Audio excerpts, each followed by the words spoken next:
وهنتلتوا بعضكم الزوز وشكيتوا مع بعضكم الزوز ودخلتها بعضكم الزوز وسبيتوا العرض الزوز ونشرتوا الزوز ودنيا وفيديوهات مفبركه وعالم ازرق ودنيا وحنا نرضوا منا ومنا ونرضوا وندخلوا بالحسنى وكذا نطلعوا حماصه ويطلع الشرف نتاعنا. اه تلعبوا بالشرف نتاعنا. والله الا ما نقطعكم طرفا طرف انا ما نقطعكم كل يوم نقطع فيكم شوي. ريتو للعاد تصير لي نحب انا.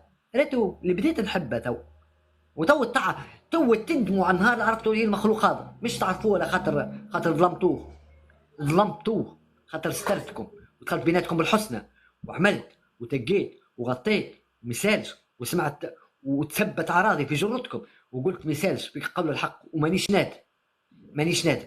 اما يا اولاد الزانيه والله لا سيبتكم وما زال يستنى فيكم حاجه اخرى. انا ريتو اني نتمنى تو تعدوا 15 20 يوم باش يجي هكا الشيء المكتوب.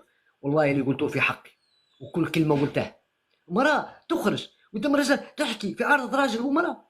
طب هذا مراه هذه حتى ولو كان بصحيح حتى لو كان صحيح حتى نتحداك خرجي الفوكال كامل خرجي في سياقه كامل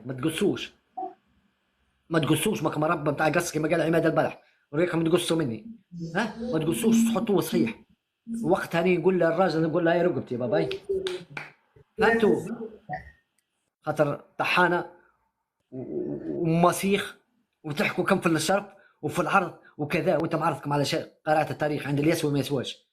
يعني قاعدة الفيديوهات توصلني وميساجات ودنيا وهم يوصلني كل يوم من اللي قديم ومن جديد دنيا عرتكم ومازال مساجات بوكال نتاع الحي والله اللي يجيني للبريفي ونعرفه نعرف يسمع نسمع حوله من لاباري يقول لا يسمع صوت شكون صحيح هاي تعدى اخوك تعال جاي الاخر. والله لما نديركم ريتو لما نديركم مضحكه فهمتوا مضحكه.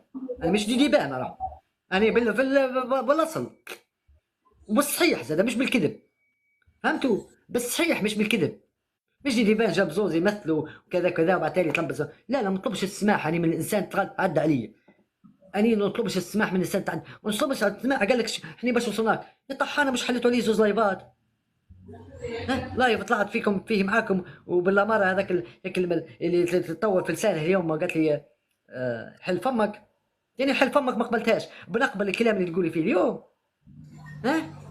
يعني حل فمك كلمه حل فمك عندنا بالجنوب مرة تقول الراجل ما نقبلتهاش بنقبل الكلام اللي تقولي فيه اليوم. يا ابناء الزانيه زايد اقسم بالله زايد طيور على اشكالها تقع وهنيئا لك.